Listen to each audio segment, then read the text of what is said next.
Tonight, more on that breaking news out of Washington. Kevin McCarthy ousted as Speaker of the House. In an unprecedented move, Republicans voting McCarthy out of the top job. His removal coming just days after he struck a deal to keep the government open, infuriating the far right wing of his party. The short list of candidates now in the running to replace him, or will he live on to fight another day? Our team is live on the Hill.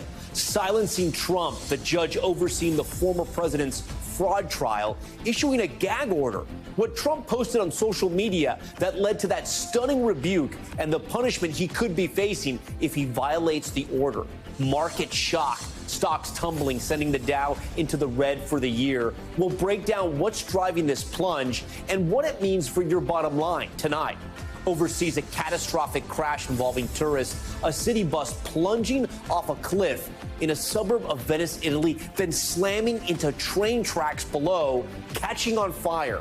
At least 20 people killed. The mayor describing the scene as apocalyptic. What we're learning about the victims and how this happened. Plus, to catch a kidnapper, the 9-year-old who was snatched from a park in upstate New York, back with her family tonight. The critical clue left on the ransom note that led police to her alleged abductor. And mom fights back, the shocking video showing a biker kicking in the windshield of a family's car with 2 young children inside. Their mother jumping out to confront him, even as he pointed a gun and headbutted her. Why she says she had to defend herself and her family. And the urgent manhunt for that suspect tonight. Top story starts right now.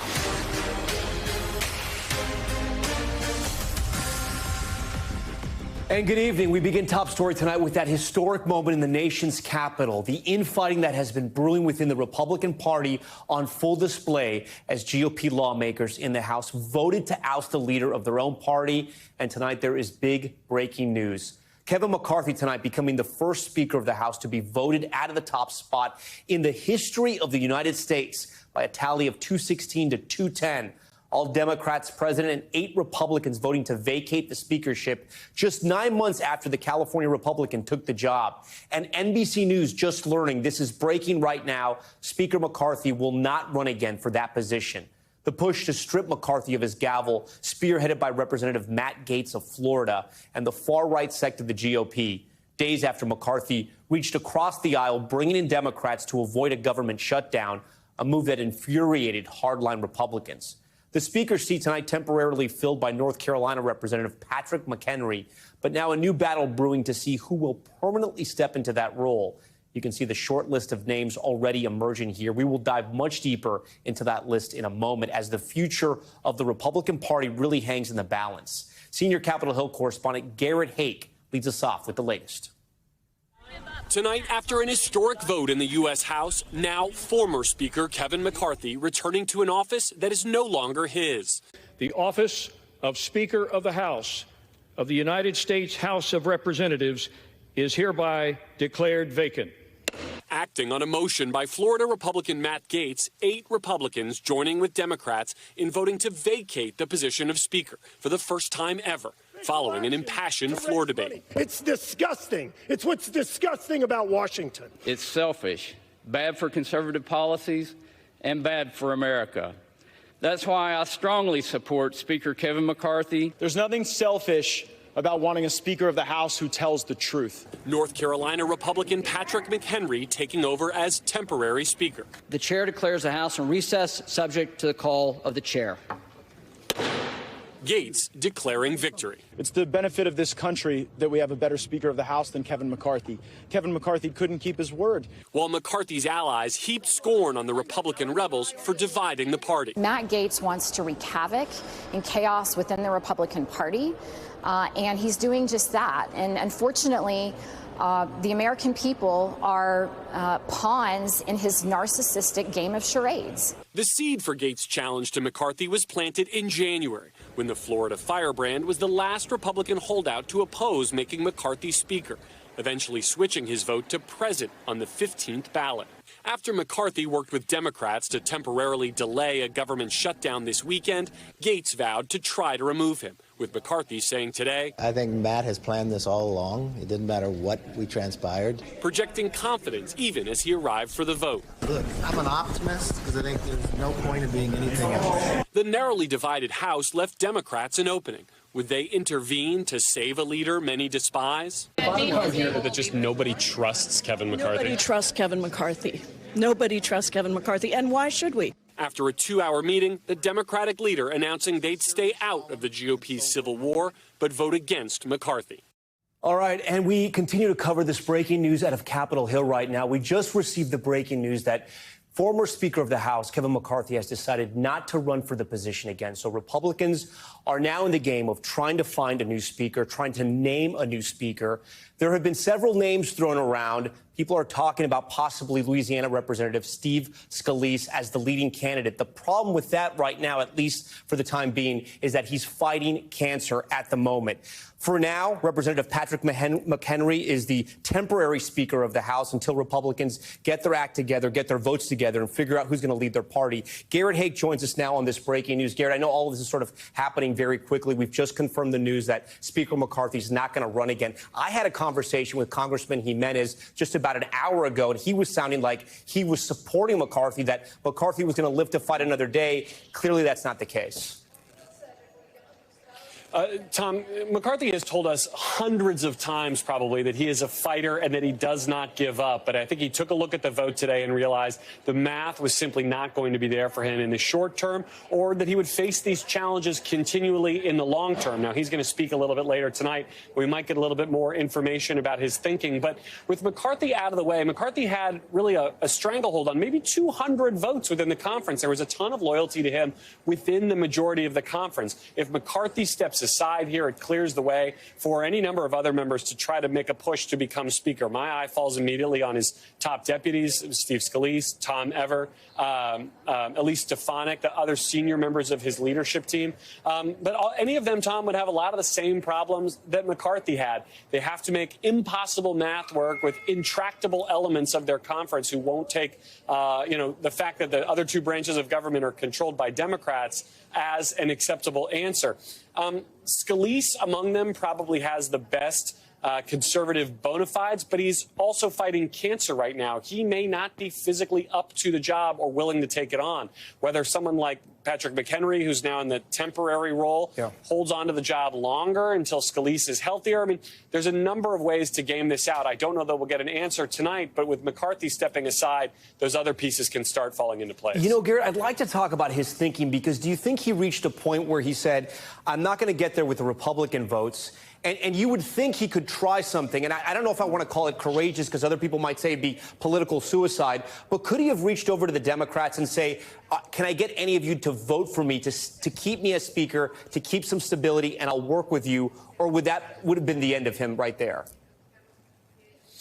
Well, look, we know there were some back-channel efforts to do exactly that today. My colleague Ali Vitale, Ryan Nobles, and I reporting on the fact that there was outreach at the member level from individual Republicans to individual Democrats saying you should do this for the good of the country. We could work together, support Kevin McCarthy to get us through this, and we could work together. But I have to tell you, Tom, I spent a lot of time talking to House Democrats today, and there is just no trust there with McCarthy. And it's not just McCarthy as Speaker, by the way. This goes all the way back to how he handled the aftermath of January 6th, how he undercut the idea of a bipartisan commission to look into the 6th. Remember that before we even had the January 6th committee?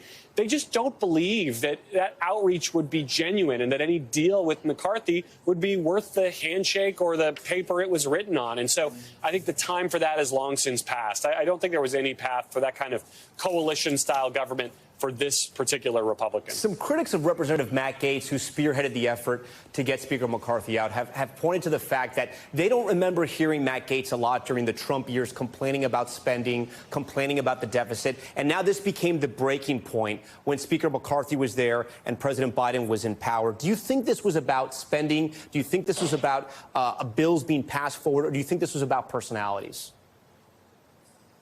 I think it could be about both, Tom. I mean, look, a lot of Republicans, not just Matt Gaetz, suddenly found religion again about spending when there was a Democrat back in the White House. I mean, that's a sort of a Washington staple that when your party's in charge, you kind of look the other way on spending. But when the other guy's in the Oval Office, all of a sudden it's a huge problem. So Gaetz would not be alone in being hypocritical there. He also does have personal issue with McCarthy. I mean, the two have been antagonists for years, and especially recently, there's been a lot of reporting around the idea that Gaetz holds McCarthy responsible for his ethics investigation. McCarthy has denied that. There's been no communication between the two since, I think, the beginning of this Congress. So separating the purely personal from the purely political here may be impossible. But look, Gaetz set a trap here, essentially, for McCarthy. And even seeing it from a distance, there was very little McCarthy could do to avoid it other than kind of keep plowing ahead and hope the votes would be there. Today, they weren't.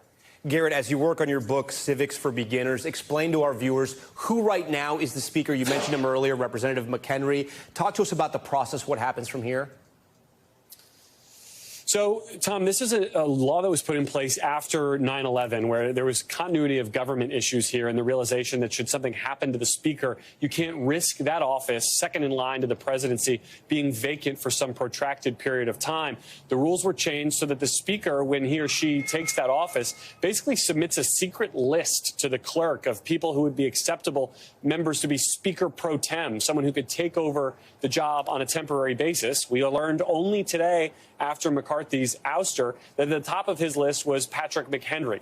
McHenry is the chairman of the Financial Services Committee, so a fairly senior member in that regard. He's served for 9 terms, but what's more important to know about him is he's one of McCarthy's best friends and closest political allies in Congress. The two have worked together on a number of issues, including most recently the debt ceiling deal. So he has, sort of McCarthy-like instincts politically on a lot of issues, but he's also somebody who, by the way, chose the path to being a committee chair rather than being in party leadership, in large part to avoid these kinds of messy intra-party fights. This is not somebody who had a lot of interest in this. So I don't think he'll want to hold this job for long, although I think he does have pretty broad respect within the Republican conference. Yeah, no desire to be the speaker, according to a lot of reporting, but now he's the man in charge, at least for now. Garrett Haake, terrific reporting. We appreciate it. I want to now go to Ali Vitale, who's live on Capitol Hill just outside that Republican conference. She was part of our team at NBC News who helped break that monster news, which we've just reported that Speaker McCarthy, former Speaker McCarthy, is not going to run for the position just again.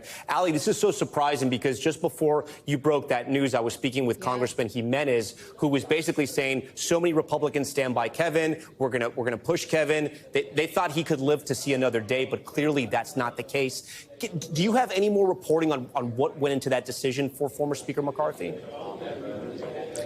Well, a lot of these members, Tom, also thought that McCarthy would continue to fight. This is a man who back in January to get this job, which, by the way, he has wanted for a very long time, serving in leadership here in Congress and working his way up through the ranks. Many people thought he did 15 rounds in January. Certainly he'd get back into it again today. It's entirely possible that the history of this moment was enough for him to recognize that these 8 Republicans within his conference were so steadfastly against him that people like Congressman Matt Gaetz had promised that if it didn't succeed this time, they would call a motion to vacate again. It's entirely possible he saw the writing on the wall, but I have to tell you, most of the members that I've spoken to in the hallway here as they've been leaving this conference have told me that they're surprised, that this is an embarrassing day for their party, and that they are generally dejected. There's so much frustration and negative energy that I have heard from my Republican sources today. So many members texting me live from the floor explaining how frustrated they are at the way that their majority is now being made into, frankly, a farce, into something that's just a referendum on one person as opposed to a push for policy that they put in front of the American people last November. So this may be the end of McCarthy. We'll hear from him in the next 15 or so minutes when he talks to reporters.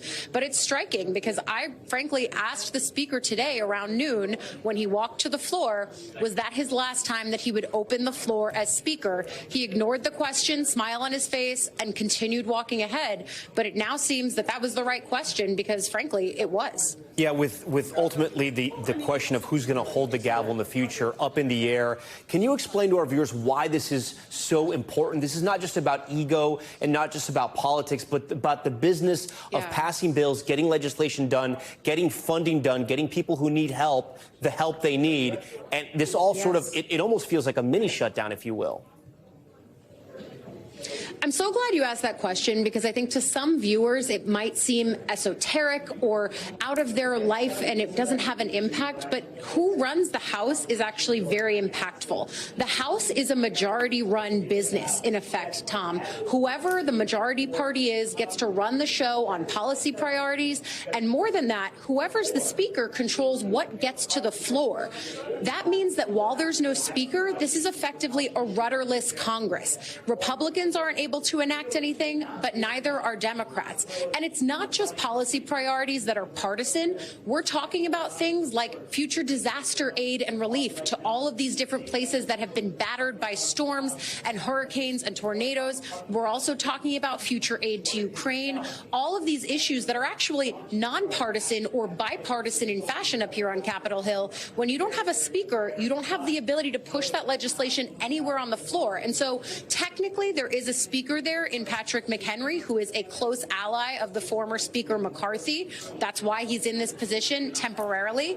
But when you look to see the people who may come to the fore as the next person who wants to be Speaker, A, what a thankless job when you see the way that McCarthy was treated throughout this. And B, we're already starting to hear from people who say they're not running. People like the number 3 House Republican Elise Stefanik saying in just the last few minutes to our team that she doesn't want to be Speaker. She's not going to be running. We've heard others throughout this time say, while McCarthy was an active candidate, that they would not challenge him. It's going to be interesting to see if any of those people actually change their mind. People like Tom Cole, who's a veteran appropriator within the House Republican Conference. The number 2 Republican, Steve Scalise, who is currently dealing with cancer treatment, but may find his name thrust into the fray, and he'll decide how to handle that. All of these names have sort of swirled in the pot, and it's for Republicans to decide, because Democrats made very clear today they're standing together, and that means they're not helping Republicans sort this out. This is a majority rule House, and the majority is going to figure out who leads them. Ali Vitale, before we let you go, I do want you to update us. We expect to hear from Speaker McCarthy at around 7:30. Is that still what you're understanding from speaking to your sources? That's still my understanding. And what he says, I think, is going to have the attention of everybody, because, again, his conference is dejected. There are open questions about if McCarthy himself will continue to serve in Congress as now a deposed speaker. That was the same question that we asked when Pelosi said she was stepping down from the speakership. Now McCarthy obviously being ousted, but taking his name out of consideration for future speaker balloting rounds.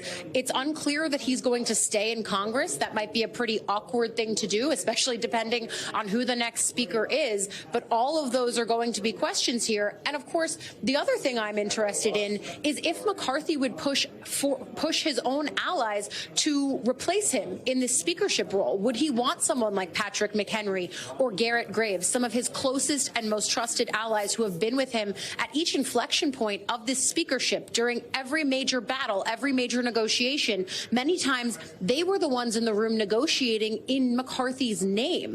McCarthy trusts them deeply. They're some of the names that are in the mix here. And so it's unclear if McCarthy's going to support one of them or, again, even continue to stay in Congress. All of that is up in the air right now. And when you mention people like Representative McHenry, Representative Tom Cole of Oklahoma, the big question is, do they really want the job? Because whoever wants this job is going to have to fight for it, as you've been reporting. Okay, Ali, stand by for us. We appreciate all your reporting. Sahil Kapoor also joins us from Capitol Hill. He was also part of our NBC News team that helped break that news that Speaker McCarthy was not going to run for the position once again.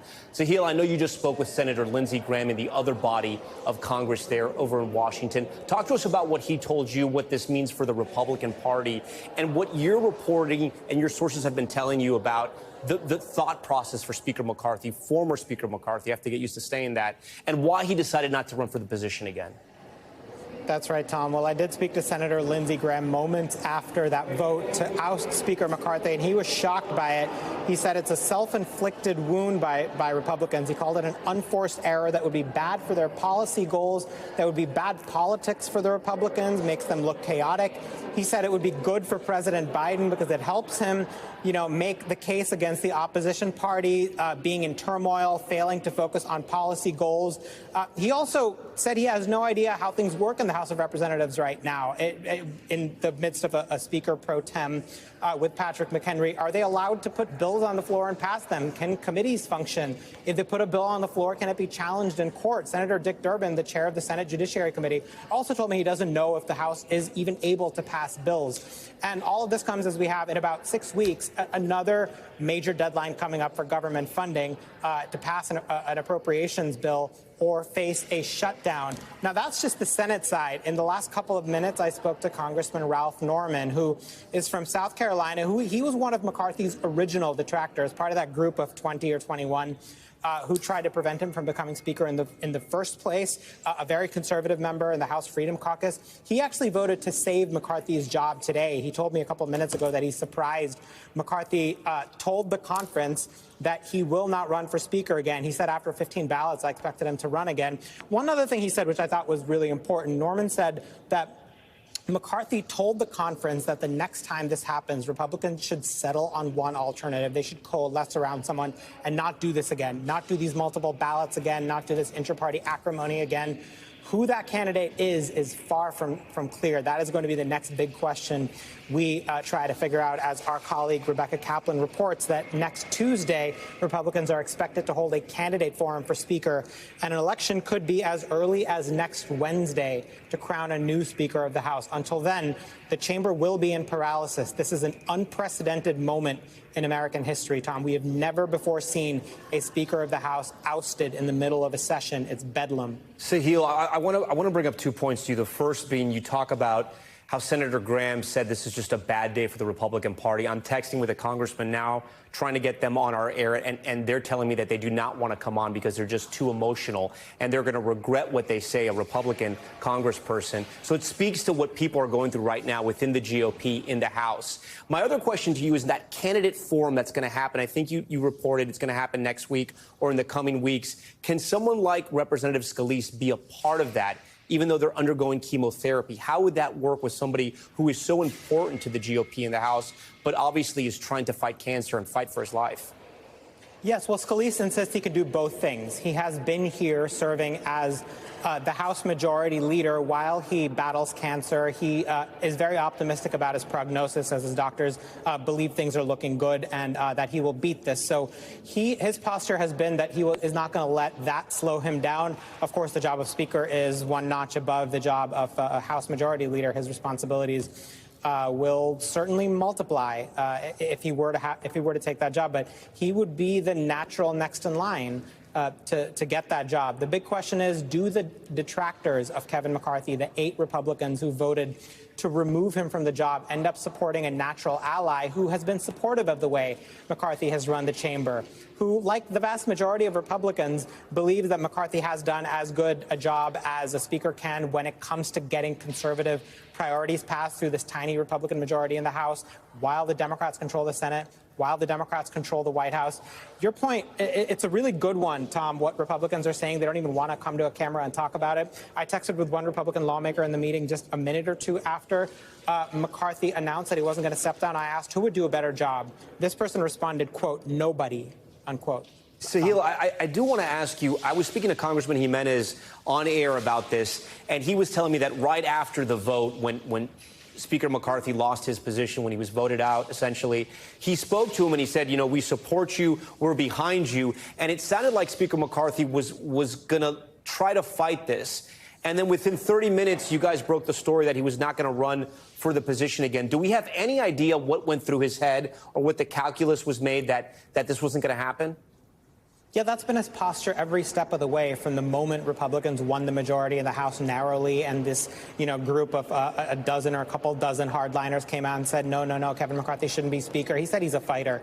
He doesn't give up. He tells us that pretty much every day we ask him. Anytime we ask him a question about a difficult piece of legislation, a difficult activity he's got to get through the House of Representatives, piece of business he's got to get through the House of Representatives. I never give up. I'm a fighter. It turns out this was the last straw for him. It turns out this is enough for him to decide it's time to walk away. Now, Norman, when I spoke to him, Congressman Norman of South Carolina, I asked him, why do you think McCarthy made that decision? He said he doesn't know. He said McCarthy seemed dejected. He seemed tired, decided that if after everything he's done, he didn't have the confidence of his members, that it probably wasn't going to change going forward. It sounds like McCarthy exhausted all options to stay in that job and to do what he could. Sahil, as we speak to you, I want to put up a live picture for our viewers at home. Around 7:30 Eastern, we are expecting the former Speaker of the House, Kevin McCarthy, to be behind that podium and to announce to the American people that he will not try to run for Speaker again, and maybe, hopefully, explain some of his thinking and possibly let us know where he hopes the Republican Party in the House goes, possibly let us know who he's thinking the next person to step into that role is. And from there, Republicans will have to figure out if that person can be elected, if they can get enough votes to become the Speaker, because clearly the last person that was there, Speaker Kevin McCarthy, didn't have that confidence of his own party, didn't have enough votes, and wasn't willing, at least now, and at least not today, and apparently ever, to go over to the Democratic side and say, can we get some votes there? And who knows if Democrats would have supported him. Our Garrett Hake was reporting that feelers were put out today, and it didn't come back very strong. And we know that the more Democrats wait, the more political capital they could gain from this. So we're going to have to wait and see what Speaker McCarthy says. In the meantime, we're going to keep following this breaking news here on Top Story and bring you the latest developments as we get them and as we move forward. I do want to move on now to our national political reporter for Vanity Fair, Abigail Tracy, who joins us now. Abigail, thanks so much for joining Top Story tonight. I know you've been working your sources on Capitol Hill as well. What can you tell us from what you're understanding and why Speaker McCarthy decided, after famously tweeting, "Bring it on" last night, he did not want to live to fight another day? Yeah, well, I think it's pretty obvious that he thought today was going to go a little differently than planned, whether it would be Democrats swooping in to save him or really, frankly, fewer Republicans voting against him. I think when the tally hit 8, it was a little higher than was expected. People thought it would be a pretty razor thin vote, that it would come down to, 4 or 5 Republicans voting against him. But I think the reality is once it hit 8, sort of the tenability of his future as Speaker kind of went up in smoke a little bit. And I think there was a real awareness and recognition by him, by members within the party, within his caucus, that even if he were to keep the speakership, go through a series of votes as he did back in January, what really leadership clout would he have? What concessions would he have to make? I just think there was a recognition that this caucus is ungovernable, perhaps by anyone, but certainly McCarthy lost the confidence of his Republican members, and obviously Democrats did not step up to save him in this moment. Sahil, I want to bring you back into this conversation, and if I can ask our director, Brett Holey, to put back that slate we have of the potential possible speakers of the House, the people who may run, who may not run, the people who may get pushed in. Here's the list right up here. A lot of people, of course, talking about Representative Steve Scalise. You have other people here, and a lot of these people will be fair here. These are not household names. You have people like Jim Jordan, who, of course, have become incredibly popular on the right throughout the Trump era because of his fierce defense of former President Trump and his attack dog mode to go after President Biden and Hunter Biden as well. You have Elise Stefanik as well, Republican from New York, who's also very close to former President Trump. And then you have some other names people may not know here, right? Representative from Minnesota, the Majority Whip Tom Emmer. Others here, Garrett Graves as well, the representative from Louisiana, and of course the Rules Chair, Tom Cole, a representative Republican from Oklahoma. These are all people that the American people will get to know, that Republicans, of course, that are going to be following the story will get to know a lot better, and people who may have to make their case to the Republican Congress. I'm talking to our control room right now. Say that one more time, Mike. Sahil, as we look at the people that are listed on here, who in your estimation are really the top 3 for Republicans?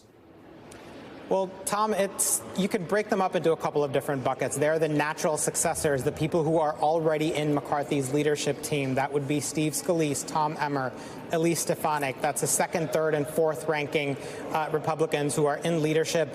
The challenge there is, yes, they would all have significant support within the Republican conference. Most of the members like and trust them. They have also been fully in line with the way Speaker McCarthy, former Speaker McCarthy, I'm having the same problem as you, the way he's run the House so far. Are they going to choose a successor to him who is pretty much going to run the House in the same way? The other options, and I'm looking at the screen right now, these other options that we've reported, if you look at he'll someone stand like by for a second. So he'll stand by for a second. Former Speaker McCarthy speaking now. Let's listen to him. If you ever come to my office, you'll see the portraits of Lincoln and Reagan. And I firmly believe if Reagan gave us advice, he would say, if you believe your principles bring people greater freedom, you should be happy about it. I've always been excited that I've been a happy conservative. But I've always believed that I've been so fortunate to be an American. My journey to this office was something people wouldn't understand. I grew up in a town of Bakersfield, California, the son of a firefighter, the grandson of immigrants. Parents worked hard, the youngest in my family.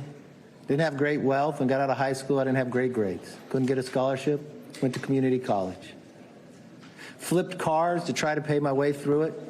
Went to visit some buddies away in college for a weekend. Stopped at the grocery store to cash a check, and I won the lottery. One of the first in California. It was before Biden economics. It was only 5,000, but it went much further back then. Took my folks to dinner. Put the majority of the rest of the money into the stock market and did pretty well. The next semester, I took a break from school. I went to buy a franchise, but no one said they would sell me one because I was only 20 years old. But I learned then never to give up. So I opened my own business, selling sandwiches. 3 things I learned. First to work, last to leave, last to be paid. I wanted to finish my college degree. At that time, no one in my family had finished a 4-year degree. I did pretty well. I now had enough money that I could pay my way through school as long as I went to Cal State. So I sold my business, going to school. I opened up the local paper and said, be a summer intern in Washington, D.C. with my local congressman. I did not know this man, but I thought he'd be lucky to have me, so I applied. And you know what he did? He turned me down. But you want to know the end of the story? I got elected to a seat I couldn't get an internship for. I ended up being the 55th Speaker of the House. One of the greatest honors. I loved every minute. And the one thing I will tell you is, doing the right thing isn't always easy, but it is necessary. I don't regret standing up for choosing governance over grievance. It is my responsibility. It is my job. I do not regret negotiating. Our government is designed to find compromise. I don't regret my efforts to build coalitions and find solutions. I was raised to solve problems, not create them. So I may have lost a vote today, but as I walk out of this chamber, I feel fortunate to have served the American people. I leave the speakership with a sense of pride, accomplishment, and yes, optimism. From the day I entered politics, my mission has always been to make tomorrow better than today. I fought for what I believe in, and I believe in this country of America. My goals have not changed. My ability to fight is just in a different form. You need 218. Unfortunately, 4% of our conference can join all the Democrats and dictate who can be the Republican Speaker in this House. I don't think that rule is good for the institution, but apparently I'm the only one. I believe I can continue to fight, maybe in a different manner. I will not run for Speaker again. I'll have the conference pick somebody else. I hope you realize that every day I did the job, regardless whether you underestimated me or not, I wanted to do it with a smile. I grew to enjoy you, even on your toughest days and your questions. I could always tell what day it was based upon your question. Monday, you would ask, if I could pass the bill. Tuesday was whether the rule would pass. Wednesday was the greatest challenge ever to my speakership. And Thursday, when we passed the bill, you didn't think it was a very big deal. And it all started again on Friday. You know, I wouldn't change a thing. I do believe, I got a new portrait in there too of Teddy Roosevelt. You all know the man in the arena, one of my favorite parts of it, who errs, who comes up short again and again, but there is no effort without error and shortcoming. Who spends himself in a worthy cause, who knows the triumph of high achievement, and if he fails, at least he fails while daring greatly. I always like to take a risk. Saturday, I took a risk for the American public. Regardless what anybody says, no one knew whether that would pass. The Democrats didn't want that bill. Yes, they pull a fire alarm. Yes, they do their conga line. Yes, they wanted to delay. But it was all for the American people. I could not look the troops in the eye and say I would not pay them. For those who spoke on the floor, I thank them for their positive talks.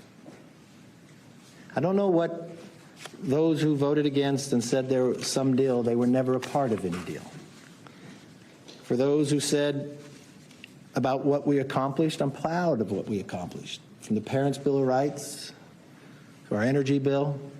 But if they want to hold me liable because the Senate didn't take it up or the President didn't take it up, that's politics, for what I know. But the one thing I do know, this country is too great for small visions of those 8. To any child that are listening and who are coming to visit the Capitol, this is a place I want you to visit. I liked opening the Capitol back up again. I liked taking away the metal detectors. I liked committees being able to work. I liked people being able to visit. I hope you liked being able to be back in.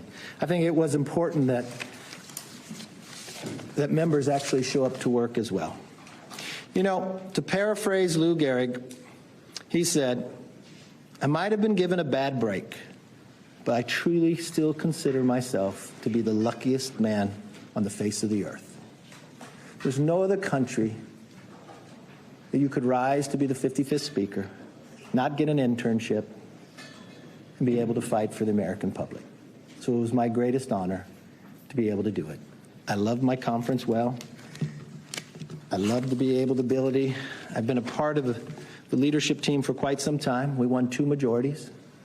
As leader, I'm proud of the fact we only gained races, only gained seats. I'm proud of the fact as a Republican leader, we elected more women. We elected more minorities. We expanded the base. I'm proud of the fact that for the 5 years I was leader, 2 election cycles, we gained 5 more seats in California, 5 more in New York. We won in places no one thought we could win. The same thing, you would underestimate me. You always said we'd lose each time around. We kept gaining. I intend to make sure that we gain and keep the majority in the next cycle as well. With that, I look forward to your positive questions. Yes. Oh, I'll look at that. You still obviously command a lot of loyalty within the conference. We've heard you say approximately 10,000 times that you never give up. So I'm wondering, why not? Why did you make the decision not to put your name forward again and try to grind it out like you did when you won the job in the first place? You know, you need 218 for the rule, 218 to move forward. And I'll never give up on the American people. That doesn't mean I have to be Speaker to do what I have to do for the American people. There's a lot of things I could do for the American people. But you know what's interesting? Everybody's sitting there. In today's world, if you're sitting in Congress and you took a gamble to make sure government was still open, and 8 people can throw you out as Speaker, and the Democrats who said they wanted to keep government open, I think you've got a real divide. I think you've got a real institutional problem. Interesting, it was in this room after we had won the majority, I hadn't become Speaker last, and Nancy Pelosi came to me. She was Speaker at the time on the way out. And I told her I was having issues with getting enough votes. And she said, what's the problem? I said, they want this one one person can rule you out. She was the only speaker to have changed that rule. I had the power to call the vote on her, but I never would. I lost some votes because of it. And she said, just give it to him. I'll always back you up. I made the same offer to Boehner and same thing to Paul, because I believe in the institution. I think today was a political decision by the Democrats. And I think the things they have done in the past hurt the institution. When they just started removing people from committee, and they just started doing the other things. And my fear is the institution fell today. Because you can't do the job if 8 people, you have 94% of, or 96% of your entire conference, but 8 people can partner with the whole other side. How do you govern? And for them to make a motion on me because I made a decision for the country that they agreed with, but they choose to do the other, that becomes a problem. Yes, sir. So, one, are you planning on endorsing a successor to you? And then I might. I might. You might. Yeah. Who would that be? I don't know who's running yet. Okay. I'll talk to people. And when you look back, is there anything you could have done differently to what those 8 members? Yeah, a lot of them I helped get elected, so I probably should have picked somebody else. What if the 200 don't give up on you? I see Jim Banks here. There's others that really, really support you. You know, we nominated again. If you keep getting nominated. You know, I love these 200. They've gone through so much. They're down in the conference. They want me to. They'll say they're going to keep voting for me. I think you should put the country first. You know, this job was never about me. I hope you felt that I always felt, what can we do best to move forward? I mean, I treated Hakeem the way I wanted to be treated. I'd tell him things we were doing throughout, so he never was questioned. I wanted to bring the body back differently. We created a select committee on China. I changed the Intel committee. They just came back from MIT where they all had bipartisan briefing on AI and quantum. Started doing briefings with AI the whole conference of Republicans and Democrats alike. We're far from solving that problem, but I'm proud of what we were able to do there. So we'll continue. Yes, sir. When did you make this decision? Did you know the motion eventually succeeded that you would not run again, or was this right afterwards? You know, not all those 8, but these are the same people that never voted for me. They thought it was big. They went to present after we went through 15 rounds. Why do I do something for myself that can hurt the country? Why create? I'm not quite sure those individuals are looking to be productive. It concerns me as a Republican based upon watching what they do. I want to be a Republican and a conservative that governs. And we're going to have to find our way to do that. The challenge is we had so many opportunities. These are the same people that sat on the floor and criticized me that we didn't get all 12 spending bills done, but we first had to do a debt ceiling that they didn't support. They held up every appropriation bill in the summer because they wouldn't let it come through. After the debt ceiling, they stopped us from doing anything on the floor. When we had a continuing resolution that would do something on the border, I listened to one talk about how it made him think about the border, and when he voted against it. And then they wanted to challenge me because I worked with the other side so America could go forward and government could stay open. You know, if you have to lose for something, I will always lose for the country. It is a much better battle to have. Yes, sir. Mr. McCarthy, doing this job, what advice do you have for the next speaker? What would you like to see the next speaker? Change the rules. Do you think I let it? I mean, for the whole point, I mean, if you talk about like a Gates came to the whole conference and said, we will never use this. We'll never use this, you know. I mean, this is a man that sat there on the 14th vote and said, okay, I'm going to vote for you next time, and falls back and not. So, I mean, it's just the trustworthiness of a lot of individuals. It makes it difficult. But I do not think, regardless of who the speaker is, that you should have that rule. You know, everybody had it but Pelosi, but it was never used until it started getting used against Boehner. And if the entire other, if you can always count on the other party to vote in a block against it, then you're allowing 4 to 5 people to control whatever. So it doesn't matter even if you have 96%. So that is not a government that works. That is chaotic. Last question. Yeah. Is there a Okay, go right ahead. I hear you talking about the challenge of governing, the challenge to Republicans. I wonder what you think this means, what this says about the Republican Party. I don't think it says about the Republican Party. I think it says something about some people who are not a conservative. I mean, if you were a conservative and you only had one entity making the battle and you vote against securing the border, you vote against cutting this wasteful spending, and then you partner with all the Democrats. Now, you'll phrase it all the other different ways. That's not a conservative. Look, you all know Matt Gaetz. You know it was personal. It had nothing to do about spending. It had nothing to do about everything he accused somebody of he was doing. It all was about getting attention from you. I mean, we're getting email fundraisers from him as he's doing it. Join in quickly. That's not governing. That's not becoming of a member of Congress. And regardless of what you think, I've seen the text. It was all about his ethics. But that's all right. Mr. Murphy, can I just clarify really quickly from the first question? Are you considering resigning? No, I said, he asked about that. I haven't thought about that. I said, yeah. And then just on where you're placing the blame, you said the institution is... Look. No. I'm not going to blame anybody. There's not blame anywhere. Look, I give it as good as I get it, right?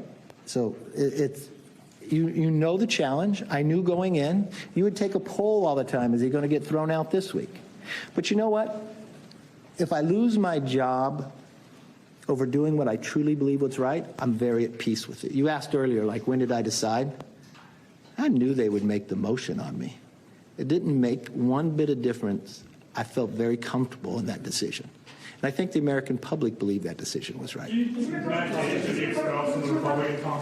That's the conference's decision. Mr. Carter, now, you mentioned that you're looking to the public still in another way. Would you consider having a position somewhere in Congress, whether it's leadership or the chairmanship?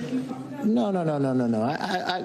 There's a lot of great people in conference. There's always other people to do jobs. It is amazing the talent that we had. And the one thing I've always hoped as Speaker, that we lifted more of that talent up. I look at people doing a lot of different jobs and the different opportunities we did, and they're doing an exceptional job. We have so much talent.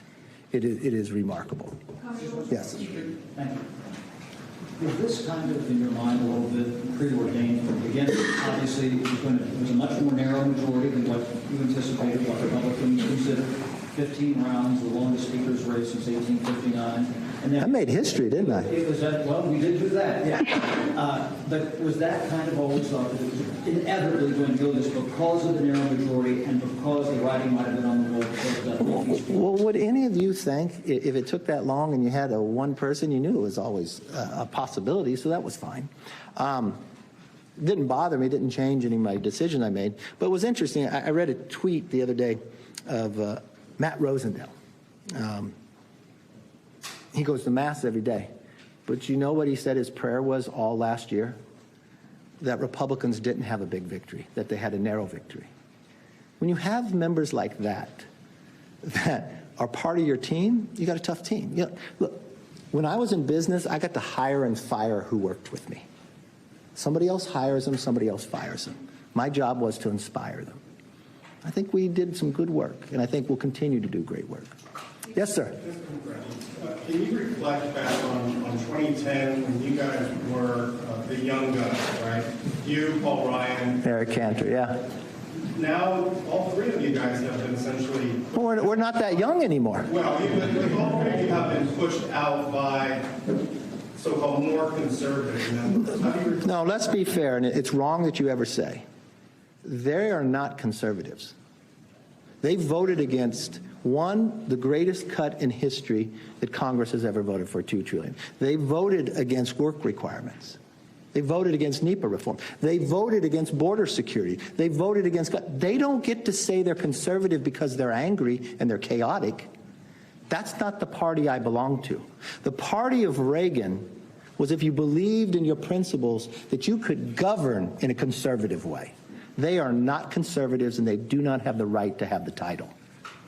Yes. Are you worried that Donald Trump has turned your party in this direction that makes it difficult to govern, that makes it difficult to get conservative wins? Why do you say that? Because your question doesn't hold true to history. When Donald Trump was president, we did tax reform. You can look at all of our different successes. So, I mean, you may dislike the policy, but we've been very successful. You watched the Abraham Accords. I mean, you can go victory after victory. The price of gas, we were energy independent at the time. We had more businesses growing at the time. We didn't have to evacuate our embassies. You know, it's easy on its merit to see the difference of what Biden has destroyed America to what the policies we were able to create. Yes, sir. Can I ask you, what about your conversation with King Jeffries? What did he ask from you? What were you asking from him? No, we didn't ask for anything. You didn't ask for anything at all? You didn't ask any impeachment inquiry or anything like that? No. And, you know, I have a lot of respect for Hakeem. He wants to win the majority. I heard what they said in conference, you know. Why would they vote for me if I've won every time as leader? I raised 70% of all the money. It's an opportunity for them. The real question to the 8, why would you enable and allow the Democrats to do it? That's the question, yes. Do you regret making concessions to those holdouts? What concessions did I make? You could have leaned towards Democrats to give them possibly to what? 1 or 2 secure speakership in the first. Look, I'm not going to, no. I'm a Republican. I win by Republicans and I lose by Republicans. It's not that way. And so, did I work with, I believe you should work across the aisle. I worked across the aisle at times. Do I want to make the bill the most conservative possible? Yes, that's the goal. It's difficult when you can't get 218 for the conservative bill. And then they want to challenge you when you went and solved and kept the government open. Yes, sir. For the last few months, you've been a firewall against the debt ceiling crisis, government shutting down. We did pretty well, didn't we? How big of a risk do you think a shutdown is in November without you as Speaker? Other people can do the job. You know, it's interesting. I've never received so many texts from so many senators about how big a play we just did the other day, or how many congratulations about the debt ceiling and the other. I mean, if I would go back to the days before the debt ceiling, none of you even thought I'd get a meeting with the president. All of you'd ask me, is it going to fall off the cliff? End of the day, we worked an agreement out. Some of those people got mad about it, but 2/3, the highest number of Republicans ever voted for a debt ceiling when you had it. And you only negotiated based upon the deal we went. That was the moment they wanted to go after, and that's what they continue to follow through. You mentioned that you don't mind negotiating. You think that's part of the job. So. You should. Look, government's designed that you have to have compromise. No, you can't get everything that you want. You know, you got a House, you got a Senate. But you had more to the question. Well, my question was just going to be that some of the criticism leveled at you today by both Democrats and by Republicans is that perhaps you've been too transactional. In which way? Part about keeping your word. In which word did I not keep? Name one thing I did not keep. Gates says that there's several things you didn't keep from James. Oh, no. Tell me, what did Gates say? What did I not keep in Gates' mind? Because Gates had never been a part of a discussion. Just because Gates said something, don't believe it's true. I haven't heard him say one true thing yet. Democrats say you reneged on what? On what? On the debt ceiling. That is not true. So no. If you're going to ask the question, you're going to say it. Tell me how I did something different on the debt ceiling bill. Any of you. Tell me what I did different on the debt ceiling, that I didn't keep my word. You said it was a floor. You said it was a ceiling. Is it not a ceiling? Okay, this is the problem. Okay, no. When you agree to spending levels, that's the maximum amount you can spend. This is what is wrong with Washington. Because it's the height that you can spend, you can also spend less. We're a different body. So does any of you believe then the Senate broke their word on the debt ceiling? Because they spent more than the limit. But somehow I'm wrong because I want to save the taxpayers more money. We're our own body. I have 2 children. If I give them each $100 for dinner and one spends $100 and one spends $80, am I going to yell at the one who spent $80 and said, oh my God, you got to spend it all? It's not our money. And why am I getting criticized because I'm fighting for the American people that we can eliminate waste? And you know what? We're our own body. So if we can pass the bills, and the Senate can pass the bills, but they pass them higher, but they haven't passed anything, somehow I'm wrong? I kept my word. I did not spend over the limit. They broke their word. You don't feel you're too transactional. Okay, you used the word, how was I transactional? If you ask a question, I want you to show an example. Give me an example. Well, the definition is basically this for that. So what did I do this for that? Well, on the Ukraine, on the CR, you've been talking about leading in, leading out, and then finally put it out. No, you're making no sense. What transactional did it? No, I did no transactional. I tried to pass a conservative stopgap measure that secured the border. We've been listening to the former Speaker of the House, Kevin McCarthy, as he announced to the country and to the reporters assembled there in that conference room. He said, quote, I will not run for Speaker again. He said he may endorse a successor, but at this point, he's not sure who that is. He also tried to align the 8 Republicans who voted against him with the Democrats, saying this 4% of the Republican Party within the House, the GOP, essentially sidelined him from becoming Speaker again and really put a freeze on the business of the House. He also called out the representative who spearheaded this, Matt Gaetz of Florida, saying he was essentially in this just for himself, and this was all about a personal vendetta against Speaker McCarthy because of an ethics issue that Representative Gaetz had earlier a couple years ago. He also said he could not look the troops in the eye and not pay them, talking about the compromise he made with Democrats to avert a shutdown, which eventually led to this. This is what those 8 Republicans claimed they were upset about, along with trying to say that Speaker McCarthy was purely transactional. I want to bring in Sahil, who's been with us throughout our coverage here, who's listening to former Speaker McCarthy and his statements here. Essentially, one of the most powerful things he said is the institution fell today, talking about the House of Representatives. Why do you think he said that? That's right, Tom. I think he certainly feels that deeply right now. He pointed out repeatedly that 96% of his party was on his side and that 4% wasn't. That 4% was enough to sink him. He's not the first person to have this kind of small majority. Nancy Pelosi had it for a couple years, and she was never quite targeted, for removal the way that Kevin McCarthy just successfully was. But his beef here is with the structure of the majority that he has, where there are some detractors who simply didn't want him in the job. He had some fighting words for them. He said they're not conservatives. He said they voted against various Republican priorities, spending cuts, work requirements, border security. He said they're angry and chaotic. These are words we've never heard Kevin McCarthy say before about fellow Republicans. He even asked, if there's anything he could have done differently to appease those 8 Republicans. He said maybe he should have picked somebody else because he helped get all of them elected. A little bit of dark humor from Kevin McCarthy in this moment. Yes, Tom, he did announce he's not running for Speaker again. He did not say whether he's going to leave Congress. He's still a congressman from Bakersfield, California. He still has that seat through the end of this congressional term, through the end of next year. Is he going to stick around? Unclear. He did not say whether he's going to endorse someone to succeed him as Speaker. He said he might. He said his advice to them, if he does, is change the rules. This motion to vacate, which, by the way, McCarthy gave as a concession to his hardliners as a price of doing business with them. He thought he could give this to them and still keep that job. Now, clearly, he realizes that he cannot keep that job. And his advice to his successor is change the rule. Don't give one person, Matt Gaetz or anybody else, the power to hold this over you, Tom. Sahil, I appreciate you, and stand by for us. I want to get over to Ali Vitale because Ali's been listening on this as well. She covers Capitol Hill for us. Ali, one thing that did stand out to me, he also took what I think was an indirect shot at Democrats, right? Saying how Speaker Nancy Pelosi once told him that she would back him up, that if it ever came down to this, she would back him up. She's obviously not the Speaker anymore. Hakeem Jeffries is the leader of the Democrats there. Was that an indirect shot saying essentially the Democrats are also to blame a little bit in this as well?